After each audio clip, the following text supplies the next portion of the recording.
प्रश्न जो आपका था ना कि सिविल इटिकेट है कि नहीं है, मैं चूंकि 1 घंटे के संबोधन में सारी बातें नहीं कह सकता था। सिविल इटिकेट अगर एक अलग से चैप्टर बना दोगे बेटा तो वो भी बोझिल हो जाए। सिविल इटिकेट हमारी, जिसको आप सिविल इटिकेट कह रहे हो, उसी को मैं कह रहा हूं भारतीय ज्ञान परंपरा से उपजी हुई आचरण पद्धति। आचरण पद्धति मनुष्य में किस तरह के गुण होने चाहिए, उसके आचरण व्यवहार में कैसे प्रतिध्वनित होना चाहिए, उसकी पर्सनालिटी का जो रिफ्लेक्शन है वही तो उसका व्यक्तित्व है। व्यक्ति की अनुभूति और अभिव्यक्ति, आप सभी शिक्षाविद हैं, एक्सपीरियंस एंड एक्सप्रेशन, दो ही से पर्सनालिटी बनती है। आपकी अनुभूति कितनी प्रामाणिक है, कितनी गहरी है, कितनी व्यापक है, और उसको अभिव्यक्त करने का माध्यम कौशल कितना आपका अच्छा है, वही आपके व्यक्तित्व का निर्माण करता है विभिन्न आयामों में। सिर्फ बोलने भाषण की बात नहीं कर रहा हूं। इसलिए हमने ये तय किया कि जब आप कोई एटिकेट की बात पाठ के रूप में पढ़ाते हो, बच्चा सीखता नहीं, रट लेता है, हट जाता है।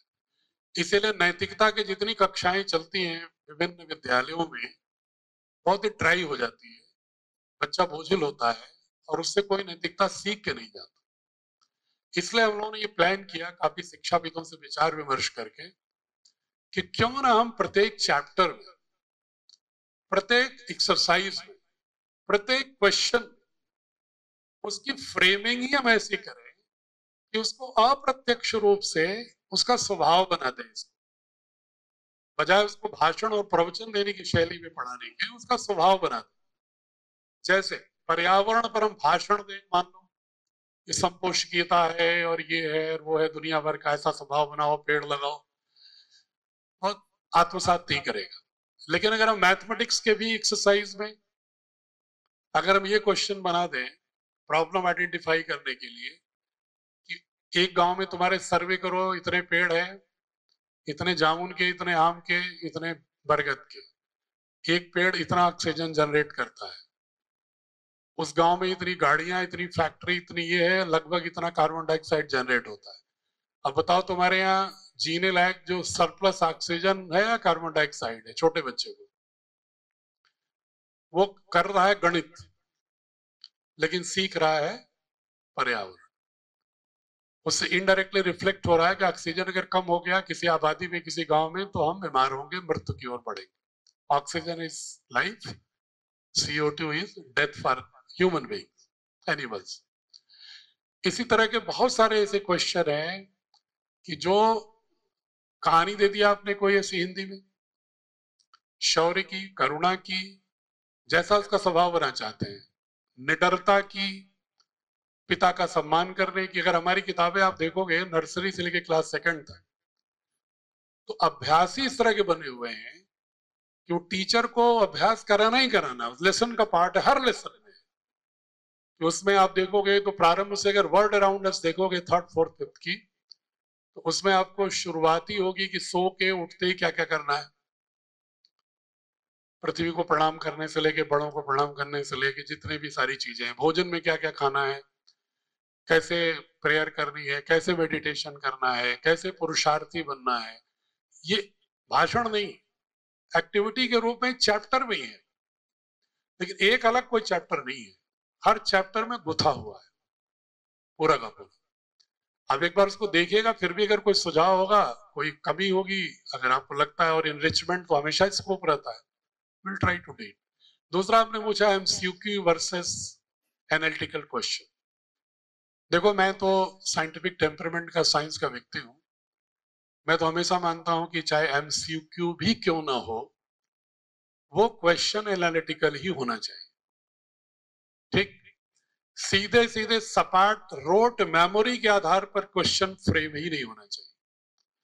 वो चाहे लिमिटेड वर्ड्स में आंसर देना हो, चाहे वो अनएंडिंग वर्ड्स में आंसर देना हो, चाहे एक शब्द में उत्तर देना हो, चाहे वो ऑप्शंस तो दिए गए हैं 4, उसमें से A सही है कि B सही है कि BC सही है कि CD सही है, ताकि कुछ तो दिमाग लगाए हो। क्योंकि जब तक उसकी रैशनल प्रोसेसिंग करने की, क्रिटिकल थिंकिंग फैकल्टी नहीं होगी, तब तक एमसीक्यू भी बेकार है। तो रोट मेमोराइजेशन का कोई क्वेश्चन नहीं होना चाहिए। इन प्रिंसिपल आई एग्री, और you will find at least 95% questions in our textbook based on analytical, region-based, processed information. School culture and environment जो आप बोल रहे हैं, वो हमारे लिए सबसे इंपॉर्टेंट है।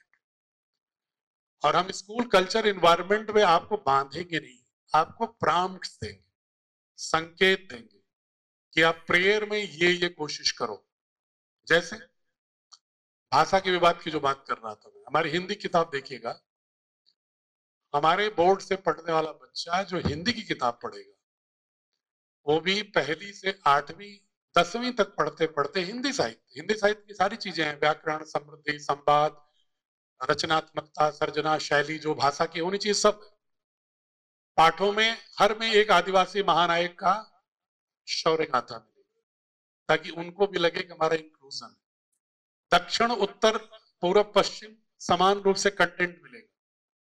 कुछ अनुदित भी मिलेंगे, तमिल, तेलुगु और कौशुर, कश्मीरी, असमिया के, ताकि बच्चों को उनसे भी ज्ञान हो। साथ ही हर चैप्टर में 2 शब्द चुन के उनको कुछ कुछ भाषाओं में उन्हें क्या कहते हैं, ताकि आप 10वीं तक अगर पढ़े हमारी किताब को हिंदी की, तो बच्चे को, गार्जियन को भी इच्छा होगी पढ़ने की, कि कम से कम वो 100 शब्द 15 भाषाओं में भारत की जान जाए।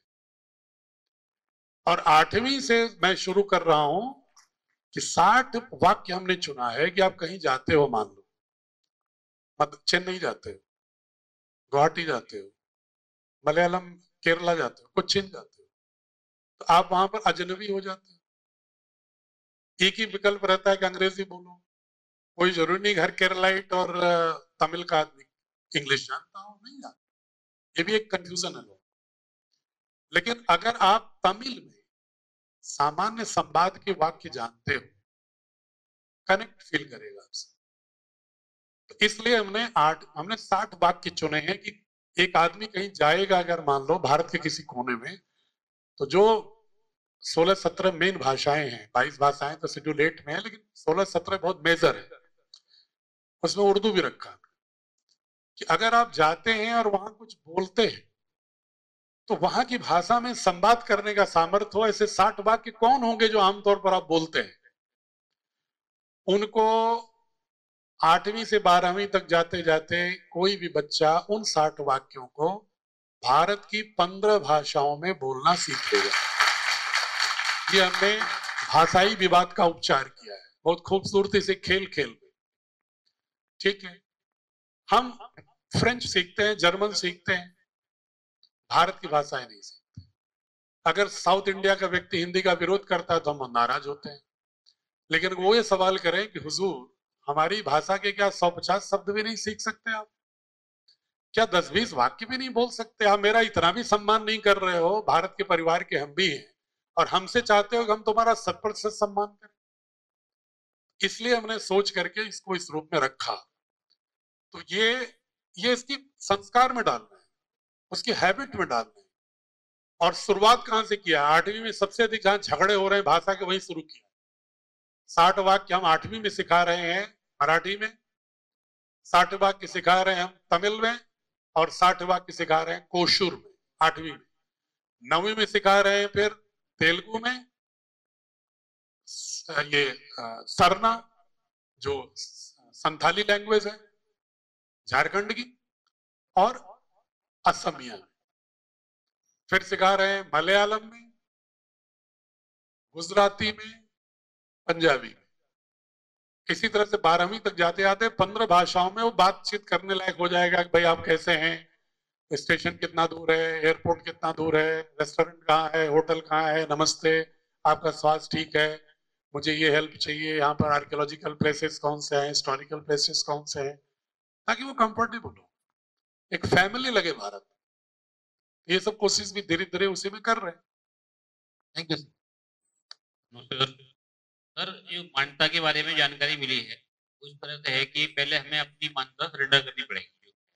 जो हमने ऑलरेडी किसी बोर्ड से ले रखी है, वो में पहले वहाँ तो नहीं रहेगी, एक ही जगह तो हो पाएगी अगर। देखो, बहुत स्वाभाविक सा, राज्य सरकारें, ये जो एजुकेशन है ना, ये है समवर्ती सूची में, कॉन्करेंट लिस्ट में। तो केंद्र सरकार बोर्ड बना सकती है, केंद्र सरकार नियमावली बना सकती है, लेकिन राज्य सरकारों के नियम किसी भी बोर्ड के उस प्रदेश में संचालन में उनके नियम भी प्रभावी होते हैं। ये फेडरल स्ट्रक्चर में इसीलिए कॉन्करेंट लिस्ट में रखा गया एजुकेशन। उत्तर प्रदेश सरकार एक कैंपस में 2 बोर्ड के विद्यालय को चलाने की अनुमति नहीं देती है। तो आप भी संकट में हो जाएंगे अगर 2 चलाएंगे तो। लेकिन व्यवहारिक पक्ष ये है कि जैसे मान लो कि आप लेते हो, अगर आप लिए होते सपोज अप्रैल से लेकर जुलाई के बीच में हमसे, तो 9th और 11th का रजिस्ट्रेशन आप हमसे कराते। लेकिन 10वीं और 12वीं का चूंकि 9th और 11th का रजिस्ट्रेशन पिछले वर्ष आपने दूसरे बोर्ड से करा रखा है, तो अगर आप स्विच ओवर कर रहे हैं तो वो बोर्ड भी आपको अलाउ करेगा 10th 12th की परीक्षा दिलाना अपने बोर्ड से, और हम भी आपको अलाउ करें। तो इसलिए इसमें कोई दिक्कत इसलिए नहीं होती कि बोर्ड की जो मान्यता का वाक्य पढ़िएगा, तो उसमें जैसे मान लो हम देते किसी को अप्रैल मई में देते या जुलाई में देते, तो उसमें हम लिखते हैं कि आपकी जो 10वीं की परीक्षा है ये 2027 में हम लेंगे। इसका मतलब ये हुआ कि 2026 की परीक्षा आप जिस बोर्ड में चल रहे हैं उससे ले सकते हैं, कर सकते हैं, इससे कोई कॉन्फ्लिक्ट नहीं आ रहा है। ऐसा नहीं कि हम तुरंत कह दें कि बंद कर दो 10वीं 12वीं, बच्चे को आधार में लटका दें, ऐसा नहीं है, उसमें प्रोसेस है। हाँ, लेकिन अगर आप खुद कहो कि 10वीं और 12वीं की परीक्षा भी हम आप ही के बोर्ड से कराना चाहते हैं, तो उस केस में हर बोर्ड में चेयरमैन को डिस्क्रिशनरी पावर होता है कि वो अलाउ कर सकता है विशेष परिस्थिति। लेकिन हम लोगों को इसलिए सजेस्ट करते हैं कि जब 9th में हमारे साथ नहीं जुड़े हो, तो उचित रहेगा जहां 9th में जुड़े हो वहां 10th की परीक्षा दिला लो, और इसके बाद फिर सीधे जुड़ो, ताकि एक प्रोग्रेशन बना रहता है। Thank you. और हमारा बोर्ड भारत सरकार का ही है, इसलिए हमने भी अलाउ किया हुआ है कि जब तक मेरी पुस्तक जिस कक्षा की नहीं आती, जिस विषय की, हम एनसीईआरटी को अलाउ करते हैं। क्योंकि नए सिरे से अपनी किताब हम भी बना रहे हैं, एनसीईआरटी भी बना रहा है, लेकिन हम उसमें, हमारी थोड़ी यूनिकनेस डिफरेंट है, क्योंकि हम उसमें कोचिंग की भी इंडस्ट्री को कम से कम बच्चों को बैसाखी बनाने की कोशिश कर रहे हैं। और दूसरा, इतिहास में, पॉलिटिकल साइंस में, इकोनॉमी में बच्चे को थोड़ा हम एक ऐसा दर्शन दृष्टि दे रहे हैं कि दक्षता के साथ साथ उसकी दृष्टि थोड़ा स्वदेशी, भारतीय, कोऑपरेटिव हो, ताकि 146 करोड़ देश कॉर्पोरेट मॉडल में इम्प्लॉयड नहीं हो सकता। ये छोटे छोटे 60 लाख के देश हो सकते हैं, लेकिन 146 करोड़ के देश को तो अपने संसाधनों के आधार पर एक स्वदेशी परिकल्पना में, सहकारिता के आंदोलन से नहीं जुड़ेगा, स्वदेशी की अवधारणा से नहीं जुड़ेगा, तो हम नकल करके इकोनॉमिक मॉडल में भी फेल ही होंगे।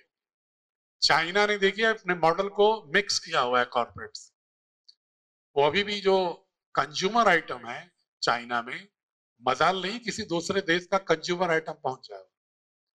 लेकिन हम, अभी दिवाली आ रही है ना, दशहरा आ रहा है, पटाखे से लेके, और जिस गणेश की बात कर रहे थे, भगवान गणेश की, आयुक्त महोदय, वो गणेश लक्ष्मी भी हम चाइना की खरीदते हैं, और बातें करेंगे हे लक्ष्मी पधारो, और घर की लक्ष्मी भेजेंगे अपने दुश्मन को, इसलिए कि हमारे मानस में भारत ही नहीं है। तो दक्षता के साथ साथ दृष्टि जरूरी है। हम थोड़ी असुविधा नहीं झेलना चाहते देश के नाम, हमें सारी सुविधा अपनी इच्छा के अनुसार मिले और देश का भला कोई और कर दे। मेरा बेटा हर्षद मेहता हो, मेहुल चौकसी हो, और इनके घर में, देवेंद्र के घर में और बीपी सिंह के घर में क्यों नहीं सुभाष चंद्र बोस पैदा हो रहे हैं, क्यों नहीं भगत सिंह पैदा हो रहा है? ये दृष्टि बदलनी होगी, ये धीरे धीरे काम हो रहा है। बाकी और कोई सुझाव?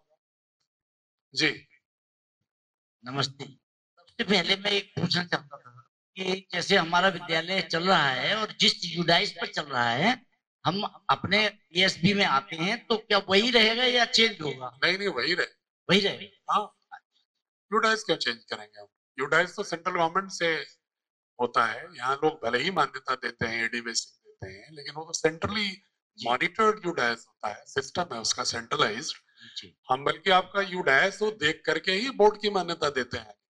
That is the basis for us, क्योंकि राइट टू एजुकेशन एक्ट में 2009 के बाद ये कंपलसरी कर दिया गया कि 8वीं तक राज्य सरकारें ही मान्यता देंगी, उनके द्वारा अधिकृत प्राधिकारी। वो इसलिए कि ताकि यूनिवर्सलाइजेशन ऑफ एजुकेशन के लिए जो 25% का कोटा है वो राज्य सरकार विद्यालयों पर नियंत्रण रख सके, इसलिए 8वीं तक की मान्यता उन्होंने अपने ऊपर एक्सक्लूसिव आरटीई में ही गवर्नमेंट ऑफ इंडिया ने दे दी। दूसरा क्वेश्चन ये है सर कि जो हमारे मानक हैं, यूपी बोर्ड के जो मानक हैं, पहले वाले जो मानक थे वो बिल्कुल सही थे, लेकिन इस बार वाले ज्यादा कठिन हो गए हैं, तो क्या बीएसपी ने इसका कुछ व्यवस्था की है? भाई आप जो है, हम यूपी बोर्ड के मानक को कहाँ फॉलो कर रहे हैं? यूपी बोर्ड अपना कर रहा है, हम अपना कर रहे हैं। तो 8वीं तक आप इनके मानक को फॉलो करने के लिए मजबूर हैं, ठीक है। अब 8वीं तक अगर आपने इसे मान्यता ले ली, यूडाइस है आपके पास, तो आगे 9 से 12 का जो बोर्ड के साथ हमारे जोड़ेंगे तो हमारा मानक लगेगा। यूपी बोर्ड ने अगर बढ़ा भी दिया है तो हम तो जिस मानक पर है उस मानक पर आपको देंगे। अच्छा ये बताओ, आपके भ्रम क्यों आ रहा है? जो आईसीएससी जिसको कहते हैं आप, CISC नाम है उसका, वो 2000 वर्ग मीटर पर शहर गांव दोनों जगह विगत 70 सालों से दे रही है, 80 सालों से, और देती चली आ रही है। तो उसमें तो नहीं डीआई साहब को आपत्ति है, उसमें तो नहीं जेडी साहब को आपत्ति है, तो हमारे में क्या आपत्ति होती? जबकि वो CISC जो है वो भारत सरकार कह रहा है कि ये प्राइवेट बोर्ड है, कि सरकार का बोर्ड नहीं। वेबसाइट देख लो आप, 3 फरवरी 2023 वाली जी, वो कह रहा है कि ये प्राइवेट बोर्ड है। और यहाँ तक कि इसको भारत सरकार ने नोटिस दिया हुआ है CISC को। जिस विद्यालयों में नाम नहीं लूंगा, इलीट क्लास मुरादाबाद का धूम मचाता है, इन लोगों का सिफारिश करता है ना वहां एडमिशन करा दो जी, तो चाहे CISC वाले स्कूल, वो आपकी हकीकत कानूनी सुनेंगे तो आपका माइग्रेन बढ़ जाएगा उन गार्जियंस को। भारत सरकार ने नोटिस दिया हुआ है उनको कि आप मुझे बताओ कि आप कैसे, किस हैसियत से अपने को नेशनल बोर्ड कहते हो। तो तुम NCF को फॉलो नहीं करते, किसी भी NCF को नहीं फॉलो करते हो, ना RTE को फॉलो किए पहले, ना तो आप किसी ब्लूप्रिंट को फॉलो करते हो हमारे, तो किस रूप में हो तुम? तो इसका जब जवाब नहीं सूझा तो दिल्ली हाईकोर्ट चले गए और स्टे पर चल रहे हैं 5 साल से। स्टे पर, ठीक है, तो जो स्टे पर चल रहे हैं उसके लिए तो गार्जियन मान रहे हैं, और जो भारत सरकार ने पैदा कर दिया उससे कह रहे हैं कि कहीं गड़बड़ न हो जाए। अब ऐसी मानसिकता को हम प्रणाम ही कर सकते हैं और तो कोई टिप्पणी नहीं कर सकते। इसी तरह कई लोग ये कहते हैं कि भाई CBSE में ज्यादा जानना चाहते हैं, अभी जो सज्जन पूछ रहे थे उनके मन में एक ही आपको भी बता रहा हूं मैं, थोड़ा कहेंगे कि साहब वो CBSE में इसलिए रहना चाह रहे हैं कि पुराना बोर्ड है, सरकार का बोर्ड है, ये बोर्ड तो बाबा का बोर्ड है। तो अब बाबा चाहे रात दिन लग करके देश के लिए कुछ भी इतना बड़ा काम कर डाले, लेकिन बाबा को नहीं स्वीकारेंगे, ठीक, मेघालय को स्वीकार लेंगे। और CBSE बोर्ड तो सरकार ने नहीं बनाया था, आपको पता है कि नहीं? हिस्ट्री नहीं मालूम है? आप समझते हैं कि प्राइवेट सरकार का बोर्ड है ओरिजिनली? अभी भी पूरा नहीं है, वही बता रहा हूं, सुन लो, फैक्चुअल बता रहा हूं। मुझे मालूम है हमारी बिरादरी के लोग चेयरमैन होते हैं वहां, पता है मुझे। ये मैं बिल्कुल कानूनी स्थिति क्रिस्टल क्लियर बता रहा हूं। ये बना था प्री इंडिपेंडेंस, 1921 में अजमेर में एक बोर्ड बना, प्राइवेट बोर्ड, एक सोसाइटी ने बोर्ड बनाया, कोई मैंडेट नहीं था सरकार, किसी सरकार का, कॉलोनियल गवर्नमेंट का भी नहीं था, ब्रिटिश गवर्नमेंट का भी नहीं था। उन्होंने सोसाइटी बनाई, क्यों? इसी पैटर्न को लागू करने के लिए कि भाई ये मैकाले वाली शिक्षा में तब तक बड़े लिमिटेड स्कूल थे, मतलब आप मान के चलो कि 1835 से लेकर के और 1920 तक मुश्किल से पूरे देश में 50 विद्यालय खुले थे, और उन्हीं के लोग ICS हो रहे थे, उन्हीं के लोग सरकारी नौकरी पा रहे थे, पूरा देश मरहूम था। तो 1921 में अजमेर में एक सोसाइटी बनी कि भाई इस माध्यम से हम थोड़ा शिक्षा को विस्तार करें, क्योंकि जब नौकरी में यही सर्टिफिकेट अलाउ हो रहा है तो हम लोग भी चाह शुरू करें। जब कैम्ब्रिज वाले प्राइवेट सोसाइटी चला रहे हैं वोट, हम भी बनाए। तो उन्होंने बोर्ड बनाया। 1928 में टूट गया बोर्ड। एक हो गया जो यूपी माध्यमिक बोर्ड जिसकी बात करते हैं, एक ये हो गया संयुक्त प्रांत का बोर्ड, और एक वो रह गया सीबीएसई बन गया अजमेर में। अब सीबीएसई चलता रहा 1928 से। ये यूपी बोर्ड अलग होता गया, संयुक्त प्रांत इसमें और भी था, मतलब कुछ मध्य प्रदेश का हिस्सा था, हरियाणा था, दिल्ली था, चल रहा था। जब सिमट करके यूपी अलग हुआ तो माध्यमिक बोर्ड यूपी का हो गया। इन ए वे माध्यमिक बोर्ड यूपी का सबसे पुराना बोर्ड है, ठीक है, लेकिन ये भी सरकार का बोर्ड नहीं था, ये भी प्राइवेट सोसाइटी 1921 में ही बनी थी। उसके दो ब्रांच हो गए, एक सीबीएसई, ये संयुक्त प्रांत बोर्ड। धीरे धीरे यात्रा चलती है 60 के दशक में, जब केंद्रीय विद्यालय खुलते हैं तो कोई और सेंट्रल स्कूल था नहीं, मतलब सेंट्रल बोर्ड। तो उस समय की सरकार ने सोचा कि भाई एक यो बोर्ड है, कम से कम भारत में बना है। स्वतंत्रता संग्राम सेनानी तो ज्यादातर मंत्री थे उस समय, तो उनको लगा कि भाई ये कैम्ब्रिज बोर्ड का बोर्ड है, आईसीएससी, इसको छोड़ो, एक भारत में ही बोर्ड बन गया है, उसी को ले लो। तो उन्होंने सीबीएसई में केंद्रीय विद्यालयों को लगा दिया, तब तक प्राइवेट ही बोर्ड। फिर नवोदय विद्यालय, तब भी प्राइवेट बोर्ड लगा दिया, क्योंकि केंद्रीय विद्यालय में तो नवोदय को भी लगा दो। 1995 के आसपास ये हुआ जब फिर सारे विद्यालय खुलने लगे प्राइवेट, लिबरलाइजेशन के बाद, जब लोगों ने शिक्षा को इंडस्ट्री मान लिया।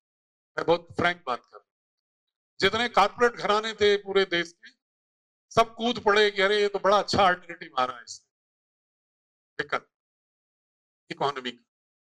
जब कूदने लगे तो युवा भाई ये तो फिर हमें बोर्ड पर कंट्रोल भी चाहिए था। तो सरकार ने उस समय कहा भाई सुनो, अब चेयरमैन और सेक्रेटरी जो है हम भेजेंगे डेपुटेशन, बाकी तुम, चूंकि मैं ही तुम्हारे बोर्ड को स्थापित किया हूं नवोदय विद्यालय केंद्रीय विद्यालय से, और हम तुमको सपोर्ट भी कर रहे हैं, हम तुमसे कुछ परीक्षाएं भी दे रहे हैं कराने के लिए ऑल इंडिया की, उससे भी तुम्हें इनकम हो रही है, तो हम अब कंट्रोल करें। तो चेयरमैन सेक्रेटरी उन्होंने अपना बना दिया। फिर बाद में फिर एक बोर्ड बना दिया, मैनेजमेंट बोर्ड, उससे फिर सरकार के प्रतिनिधि हो गए और उसके प्रतिनिधि भी रहे। आज भी सीबीएसई के लोगों को पेंशन नहीं मिलती, उनके जो लोग हैं वहां, क्योंकि वो जितने पुराने एम्प्लॉई हैं वो सरकार के नहीं एम्प्लॉई हैं, वो सारे के सारे उसी धारा के हैं। सिर्फ सेक्रेटरी और चेयरमैन कंट्रोल करते हैं, क्योंकि फंड ऑफ गवर्नमेंट भी उनको सपोर्ट में देती, परीक्षाएं कराती। एक तरह से बच्चा पैदा किया प्राइवेट ने, सरकार ने धीरे धीरे हैंड होल्डिंग कर लिया, ठीक, जिसको आप कहते हो कि सबसे प्रामाणिक बोर्ड है, क्योंकि मैं उसको नानी मानता हूं, पहले भी कहा था ना, तो उसकी नानी का अपमान तो नहीं कर सकता ना, उसके खिलाफ बोल सकता, क्योंकि हमें मान्यता में भी ये लिखा हुआ है भारत सरकार ने, it is a national school education board as CBSE, ये हमारी लाइन लिखी हुई है, सीबीएसई की तरह नया बोर्ड। अब भारतीय शिक्षा बोर्ड का ठीक उल्टी कहानी, वहां किसी प्राइवेट सोसाइटी ने बनाया, सरकार ने गोद ले लिया। यहां सरकार ने बना करके पूज्य स्वामी रामदेव को गोद दे दिया, ठीक, इतनी कहानी है बस। इतना अगर एक लाइन में लीगैलिटी बता दें कि बनाया उन्होंने, कहा कि ठीक है, पैदा किया देवकी ने और दे दिया यशोदा कि इसको ठीक से पालो, क्योंकि हम इसको पालने में हो सकता है कि व्यवस्थागत कुछ अवरोध आए। और वहां पर धीरे धीरे कालखंड में उन्होंने एक तरह से उसको हैंड होल्डिंग कर ली, क्योंकि कोई विकल्प नहीं था। ये प्रयोग इसलिए किया उन्होंने, केंद्रीय मंत्री के अगर भाषण सुनेंगे, एक लाइन में सीधे सीधे कहा कि प्रधानमंत्री ने कहा कि वर्तमान की जो सरकारी संस्थाएं हैं, हो सकता है इस अभियान को इतने विजन के साथ न ले जा पाए, इसलिए इसको ऐसी संस्था को मैंने दे दिया है पूज्य स्वामी रामदेव को, जो भारतीय ज्ञान परंपरा के संदर्भ में पूरी निष्ठा से लगे हुए हैं वर्षों से, प्रामाणिक रूप से, तो इसको गति मिल जाएगी। जिन्होंने योग को विश्व स्तर पर फैला दिया, तो शिक्षा की भारतीयता में भी प्राण फूकने में इनकी ताकत लगेगी, तो इसमें कई गुना वेग से बढ़ेगा। ये कारण है इसका। अच्छा ये बताओ, अगर ये सीबीएसई को दिया गया होता तो चेयरमैन आके आप लोगों के बीच में बात करता 4 घंटे? नहीं करता। तो इसलिए उन्होंने दिया कि एक मिशन स्तर पर काम करने की जरूरत है इसमें। अगर इसको अभिभावक स्वीकार ही करते, अंदर से सब स्वीकार कर रहे हैं, कंफ्यूज है। जिससे को बच्चा संस्कारवान चाहिए, बिल्कुल चाहिए था। बच्चा जो है अगर गणित में भी दक्ष हो, विज्ञान में भी दक्ष हो, आर्टिफिशियल इंटेलिजेंस में दक्ष हो, लेकिन संस्कारवान भी हो तो कैसा रहेगा? तो भले तो बहुत अच्छा रहेगा। फिर आप कहोगे कि हम एक ऐसे बोर्ड में ऐसे हम पढ़ाना चाहते हैं, पढ़ाओगे आप स्कूल खोल रहे हैं, तो कहेगा थोड़ा सोचने दो। और जो कमिश्नर साहब ने इशारा किया ना, मातृशक्ति की पुनः वंदना करते हुए कहूंगा मैं कि वो जो पत्नियां होती है ना, वो बहुत ही बाध्य कर देती है स्टेटस सिंबल। अरे उनका लड़का, उनका बच्चा तो पढ़ रहा है फलाना स्कूल में, आप क्या इतने दरिद्र हो गए हो कि एक बच्चे को भी नहीं पढ़ा सकते हो? इतने क्रूर पिता हो। अब वो पिता दयालु बनने के चक्कर में ठोक जाता है, जैसे कमिश्नर साहब ठोक दिए हैं स्कूल में। अब उसके बाद रोना गाना रहता है बाद में। फिर वो जाता है अमेरिका, कैलिफोर्निया ज्वाइन करता है, वहां से धक्के भी खाता है, बांध करके प्लेन में छोड़ दिया जाता है अमृतसर एयरपोर्ट पर कैदी की तरह। तब भी वो उधर ही देख रहा है, भारत में स्वाभिमान नहीं देख रहा है। तो ये जो दृष्टि है, ये बदलने के लिए वक्त चाहिए। योग एक दिन में नहीं बदला था। मैं आपको बता दूं, स्वामी रामदेव जी को आप लोग तो बहुत बाद में जुड़े होंगे। मैं अपनी सर्विस के दौरान 96-7 में हरिद्वार में पोस्टेड था, जब यूपी 1 था। उस समय स्वामी रामदेव जी आचार्य बालकृष्ण साइकिल से चलते थे, एक चलाते थे, एक कैरियर पर बैठे रहते थे। और उस दौर में मैंने इन लोगों को देखा, तब भी इनके अंदर ज्ञान परंपरा के प्रति, योग के प्रति इतनी निष्ठा आयुर्वेद के प्रति थी कि मेरे पास आया करते थे, बैठते थे। चूंकि मैं वहां अधिकारी था, अथॉरिटी की पोजीशन में था, तो कभी कभी मिलते थे, वैचारिक विमर्श भी होता था। उस समय मुझे लगता था, मैं उनसे कहता था, स्वामी जी आप एक दिन बहुत शीर्ष पर जाओगे। तो कहते थे कैसे सिंह साहब? हमने कहा मुझे लगता है कि आपकी धुन के बहुत पक्के हो। 5 लोगों को योग सिखाते हुए देखा मैंने उनको, कनखल के आश्रम, 5 लोगों को 97। ठीक, 2 लोगों को सिखाते देखा है, 10 लोगों को गुजरात में देखे, उसके उनके उस समय के मालूम। मैं लगातार जुड़ा रहा हूं, कहीं भी पोस्टेड रहा, उनसे मेरे संपर्क थे। वो व्यक्ति कोई उम्मीद करेगा कि जब उन्होंने अभियान शुरू किया 95 में और 2004 में जब सूरत में, 2003 में जब सूरत में करते हैं, तो 1 लाख लोग शिविरार्थी थे। जो 97 में 5 लोग होते थे, मैंने अपने सामने 5 लोगों को देखा था शिविर। वो व्यक्ति कितने साल हुआ? 6 साल। 6 साल में 1 लाख लोग शिविर पे बैठे थे, सुबह सुबह 5 बजे कपालभाति करते हुए। कैसे? प्रतिबद्धता राष्ट्र के प्रति, अपनी मिशन के प्रति निष्ठा। इसलिए उन्होंने स्पॉन्सरिंग बॉडी बना। ठीक है प्रभु, ठीक है। मुझे लग रहा है कि वार्ता को अब अगर किसी को और सुझाव देना है तो chairman@bsb.org.in हमारा एक मेल है, पर्सनल मेल है बोर्ड का, chairman@bsb भारतीय शिक्षा बोर्ड .org.in। इस पर आप अपना नाम, टेलीफोन नंबर, अपना सुझाव भेज सकते हैं।